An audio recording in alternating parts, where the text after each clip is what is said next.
Hello, hello, Aquarius Collective. Ako po si James from James Tarot PH.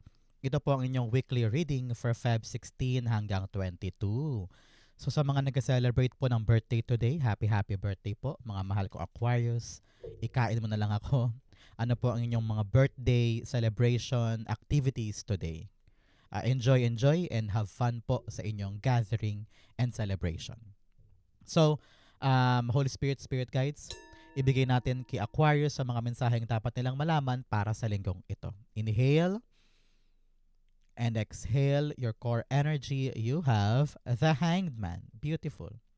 In the area of what you need to focus on, meron po kayong Justice card. In the area of what you need, meron po kayong the King of Wands. Beautiful. In the area of what's affecting your current energy, meron po kayong the Lover's card. Lovely. In your near future, meron po kayong the Page of Wands. In your challenge, meron po kayong the Two of Pentacles. In your fortune, meron po kayong the Emperor card. Beautiful. In your divine messages, meron po kayong the King of Swords. At ang outcome nyo po for the week, ito po yun. Mamaya sabay-sabay po natin siyang bubuksan at the end. But first, mga mahal ko Aquarius, bukod sa birthday ninyo, thank you din po sa mga hindi nag-i-skip ng ads. Malaking tulong po yan sa akin every time po na meron tayong libreng reading para po sa inyo. Salamat din po sa bawat like and comment. Malaking tulong po yan para sa akin. Thank you po.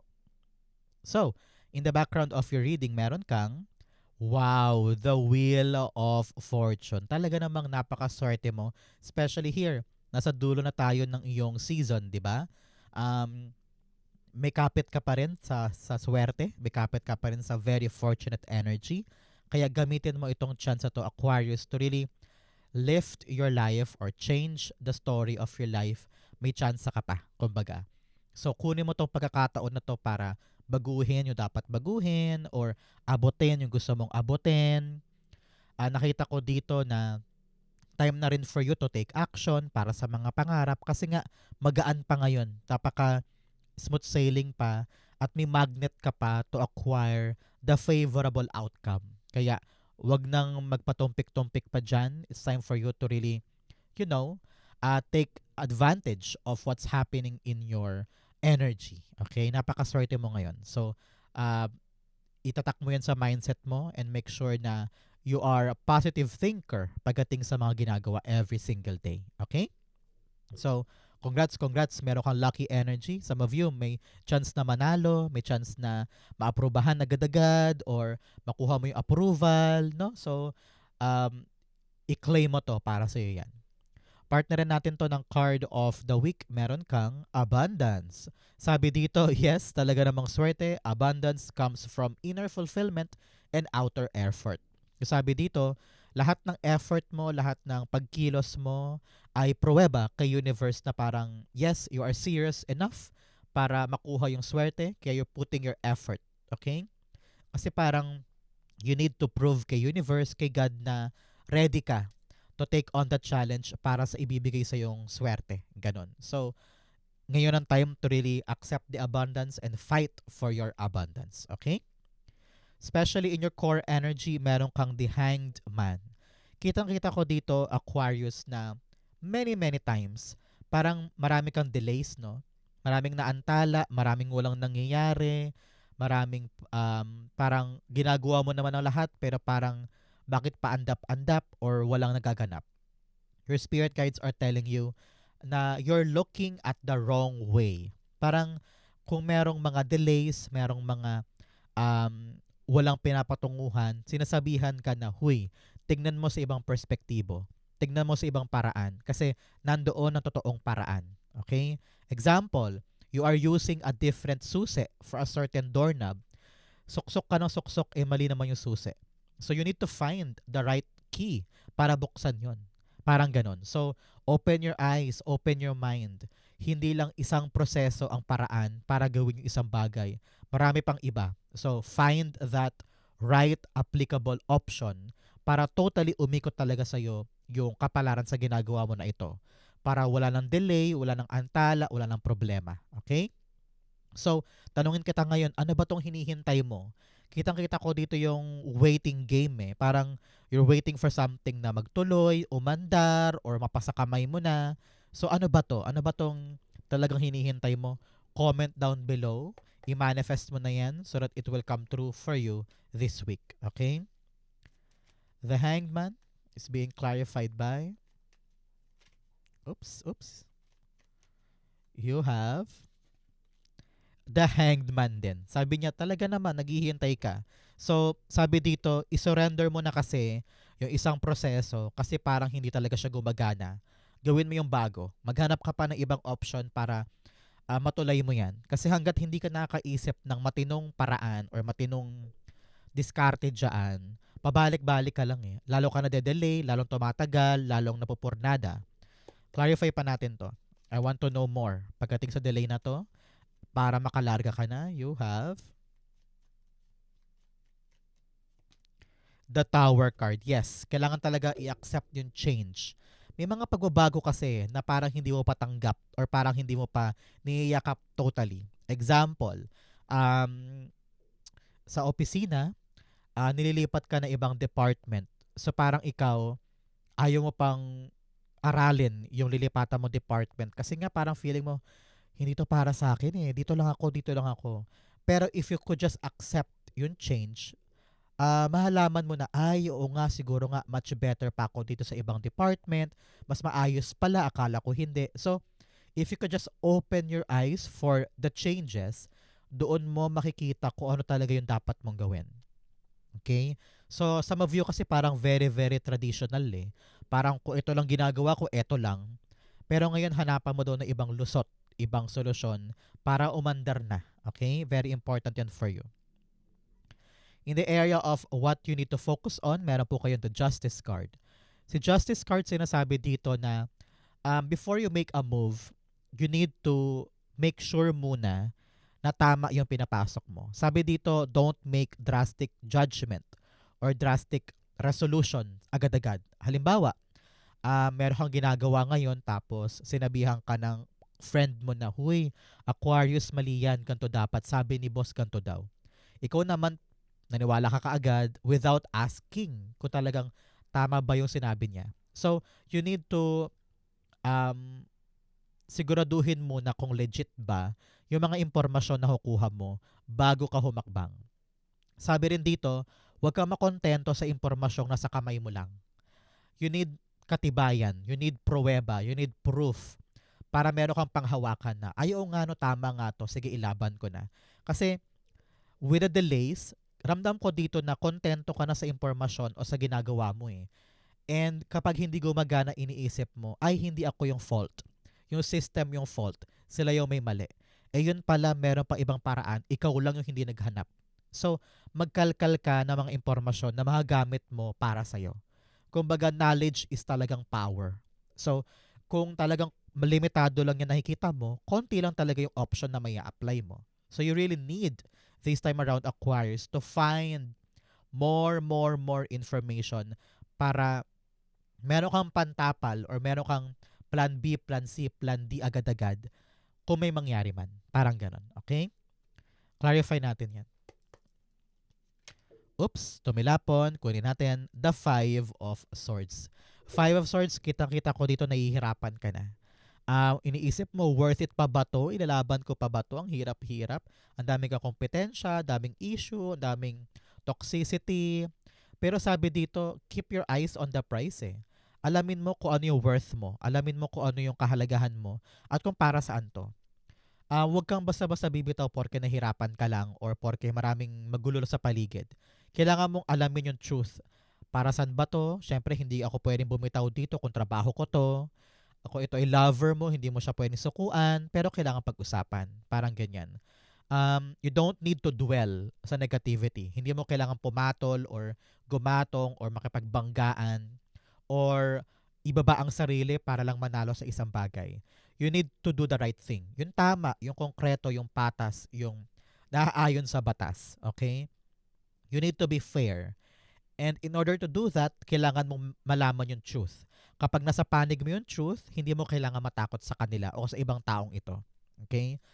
Basta alam mo yung pwesto mo, alam mo yung katotohanan sa'yo, may pruweba ka, may katibayan ka, hindi ka matatakot. Okay? You don't need to walk away, pero hindi ka makikipag-butt heads or hindi ka makikipaglaban sa kanila kasi alam mo confident ka sa mga hawak mo. Parang ganon. Okay?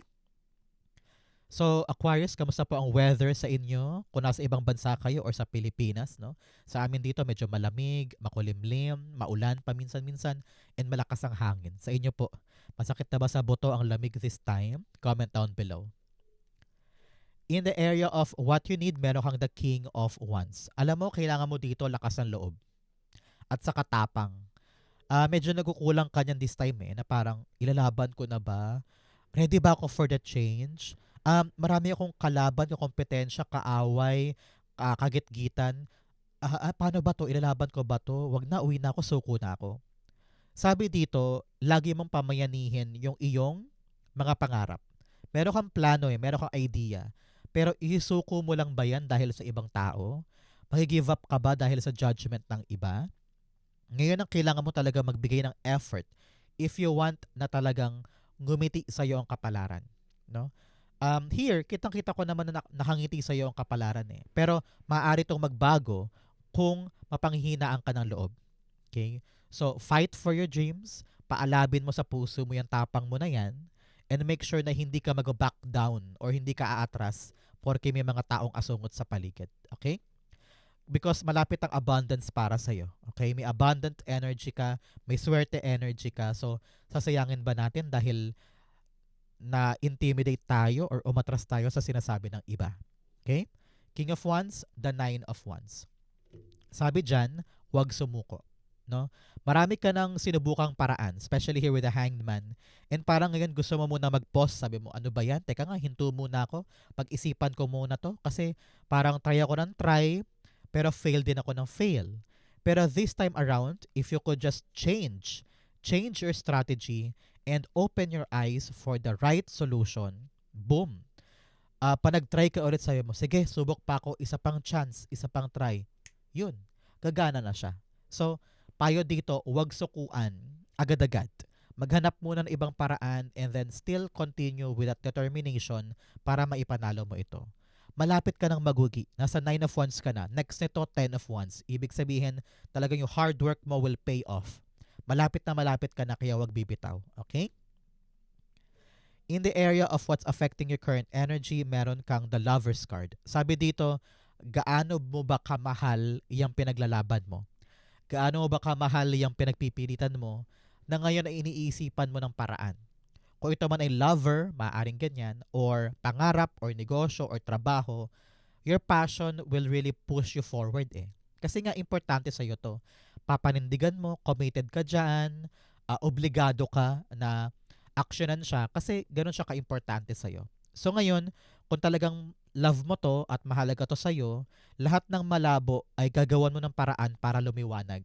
So now, tignan natin sa ibang paraan na parang, teka, okay sa akin to gusto ko to mahalaga to sa akin So, ano pa yung dapat kong gawin para maging smooth sailing sa akin yung kapalaran sa pinipili kong to, no?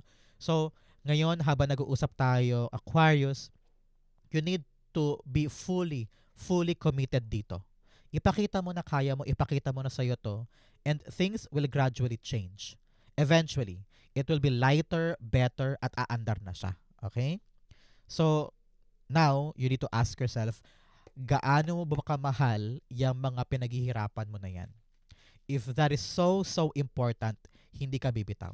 Okay? The Lover's card is being clarified by the Knight of Wands. Yes, use your passion, use your love. Enjoy the journey, enjoy the adventure.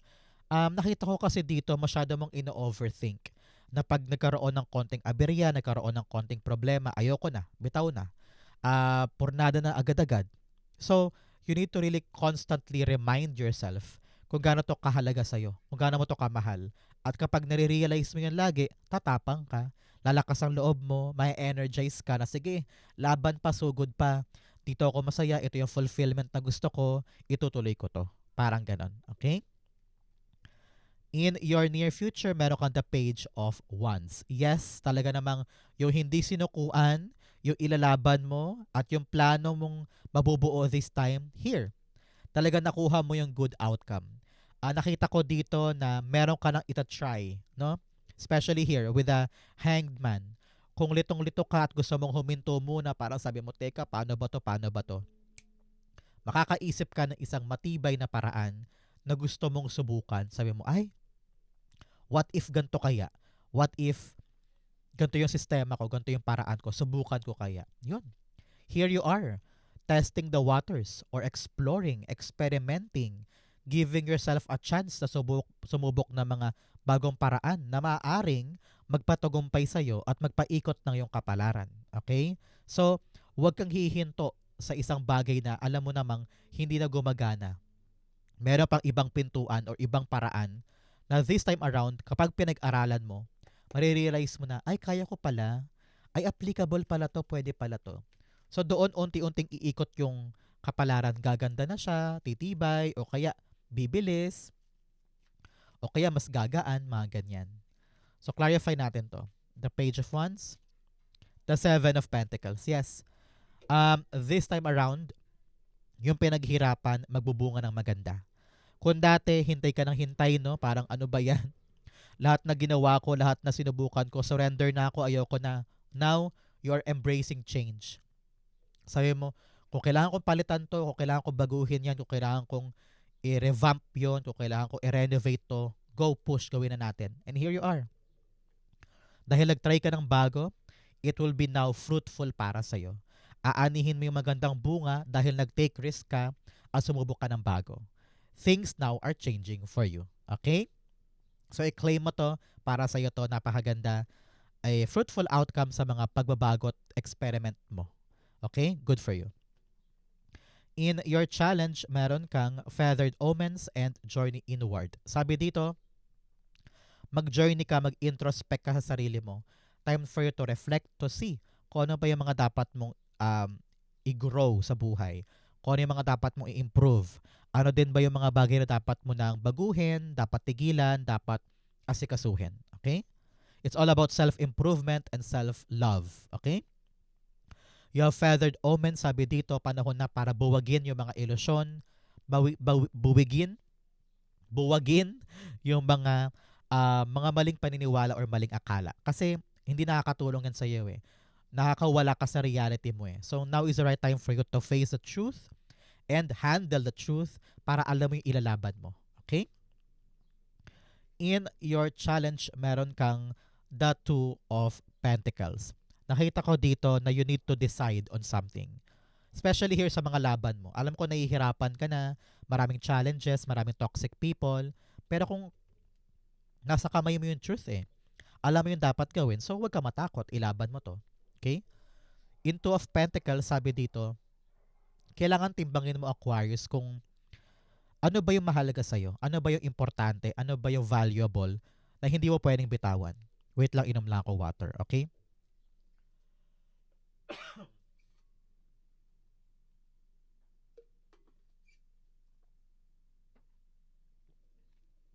So parang pinapayuhan ka, Aquarius, to really timbangin.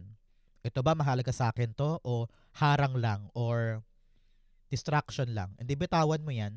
Ito ba, pag ito hinawakan ko pa rin, anong silbi nito sa buhay ko moving forward? So you really need to weigh in pagdating sa mga pinapahalagahan mo. Kasi marami dyan, ang lumalamon lang ng oras mo at sinisira yung diskarte mo sa mas importante. Okay? Clarify natin to. The Two of Pentacles being clarified by the Knight of Swords. Yes, yung energy mo. Nakita ko dito yung energy mo napupurnada sa mga maling bagay. Example, imbes na matulog ka ngayong gabi para maaga ka makapasok bukas, inuubos mo pa yung puyat mo sa panonood ng Korean novela. Kaya ayun, pagpasok mo sa opisina, kinaumagahan, puyat ka, wala kang energy, nahihirapan ka mag-focus, nahihirapan ka mag-absorb ng energy or knowledge, no? So, you need to conserve your energy.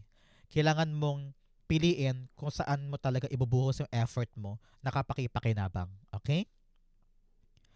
In your fortune, meron kang Surrendering to the journey, release control. Yes, pakawalan mo yung control mo, surrender mo yung pagpipilit mo sa isang bagay, and then hanap tayo ng mga bagong pwede.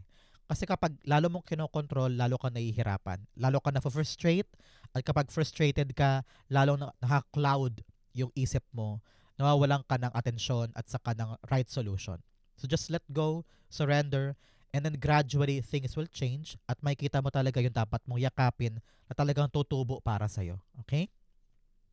You also have distant thunder, clear the air. Yes, kung ano man daw yung mga bagay na dapat pag-usapan, dapat linawin, linawin na. Kung may mga conflict, issue, or gusot, kung nasa iyo yung panig ng katotohanan, you know the truth, ilaban mo yan. And linawin mo yung punto mo o yung posisyon mo. Okay? In your fortune, eto ka, you have the Emperor card. You have the power to make things happen this week. Okay? You have the lucky energy. You have the abundant energy. And then, meron ka pang the Emperor energy dito. Kumbaga, kung ano man ang gawin mo, kung ano man ang assignment mo or task, kayang-kaya mo tong ipanalo. Okay? You have the power, you have the grit, you have um, the courage or tapang na ito'y gawin. Kaya don't doubt yourself. Example, ngayong linggong ito, takot na takot kang mag-apply sa ganyang trabaho, pero hindi eh. Malakas ka ngayon eh. May charm ka ngayon to really win. No? So sumubok ka, ilaban mo yan, humakbang ka because you can get the good outcome. Huwag ka daw maniwala na imposible ang lahat. Posible lahat sa'yo. Ang kailangan lang tapang at saka dedikasyon to really charge forward. Okay? Nakita ko rin dito, you will meet the standard from a authoritative figure. Very specific to for a very specific Aquarius na kung meron kang kausap na medyo authoritative, maaring boss mo to, supervisor, or HR, makukuha mo yung amor niya. Parang ganon. So, congrats. For some, talaga namang kung dati napakagulo ng buhay, ang hirap-hirap. Ngayon, you have the power to really take hold, no? Take hold the situation at magkakaroon na ng order sa buhay mo. Congrats po. The Emperor cards being clarified by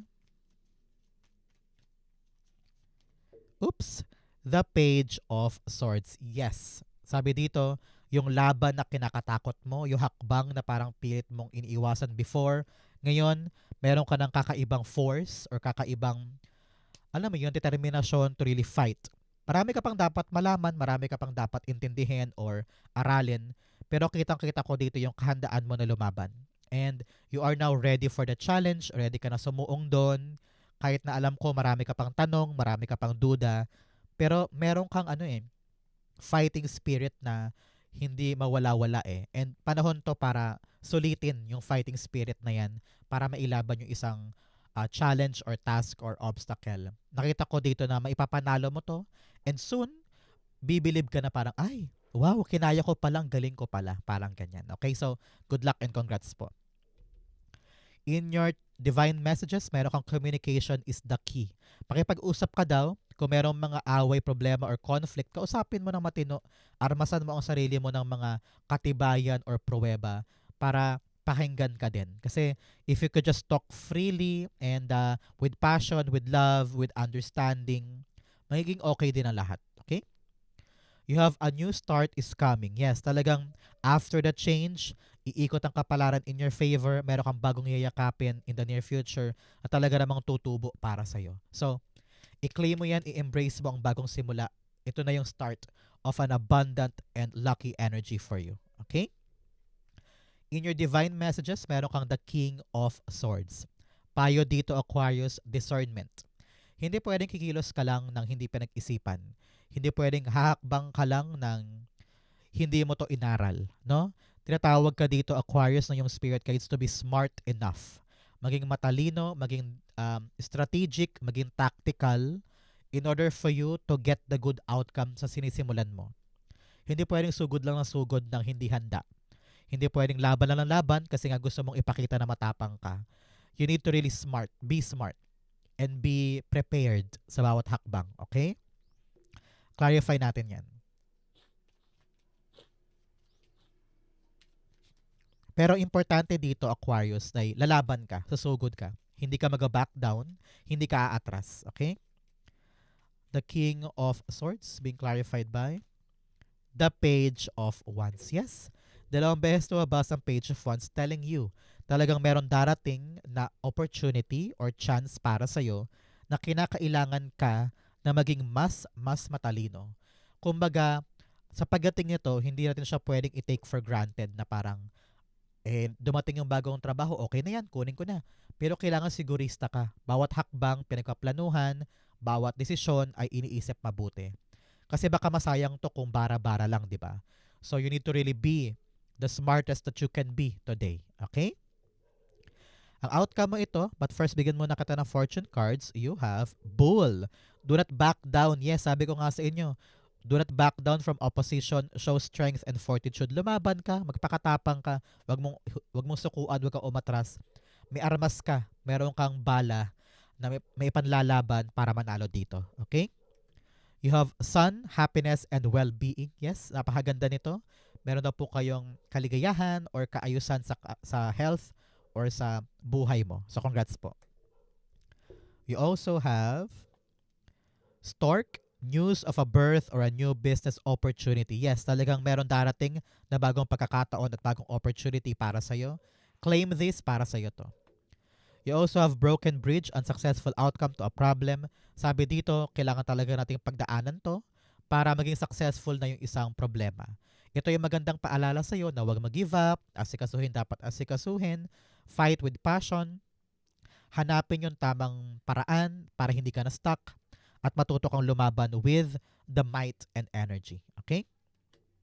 Ang outcome ni Aquarius for Feb 16 to 22, meron kang the 9 of Wands. Wow, meron kang 9-9 here. So sabi dito, surrender, pakawalan, release control, release yung mga mali mong ginagawa in the past, and mag-try ka ng bagong paraan, bagong strategy, bagong atake, para yung yayakapin na isa pang chance, isa pang try, gumana na siya. Kasi siguro mapapansin mo to, Aquarius, na bakit paulit-ulit ako? Bakit kahit anong gawin ko mali? You need to figure out bakit nga ba mali. So pag nabago mo na yun, boom, mag-try ka ulit, pasok ka na. Makukuha mo na yung good outcome mula dyan. Okay? So hindi naman ibig sabihin na ilang beses ka nag-fail ay wala na. Sometimes, kailangan lang talaga nating matuto sa mga tamang paraan para pag nag-try tayo ulit, makuha na natin. Okay? 9 of Wands is being clarified by the Queen of Cups. Yes, now, you really need to follow your heart. Alam ko na hindi mo yan susukuan kasi mahal mo eh. Importante sa iyo eh. Kaya you will do everything and anything to make it happen for you. Example, passion mo yan, or trabaho, or career path, or love life, pwede din. Dahil yan ang tinitibok ng puso mo, gagawin mo ang lahat. So ngayon, sa proseso ng paggawa ng lahat, kailangan iniisip mo rin, teka, kailangan natin mag-improve, kailangan natin mag-upgrade, kailangan nating baguhin yung ating plan or strategy para hindi masayang yung passion mo. Kasi minsan kapag passion mo tapos ang tagal-tagal mong ginagawa, baka lumaylay yung iyong hope, baka lumaylay yung iyong amor, no? Kaya ngayon habang nandiyan pa yung passion mo, mag-improve na tayo para once and for all, makuha na natin yung good outcome sa mga pinaghihirapan natin. Okay? So, Aquarius, yan po ang inyong Feb 16 to 22. Saan po kayo nakaresonate? Comment down below. Babasahin ko po yan. Thank you, Holy Spirit, Spirit Guides, for the clarity and messages na dapat malaman ng mga mahal ko Aquarius today. Thank you po for watching hanggang dulo. I love you. This has been James for James Tarot PH. God bless everybody.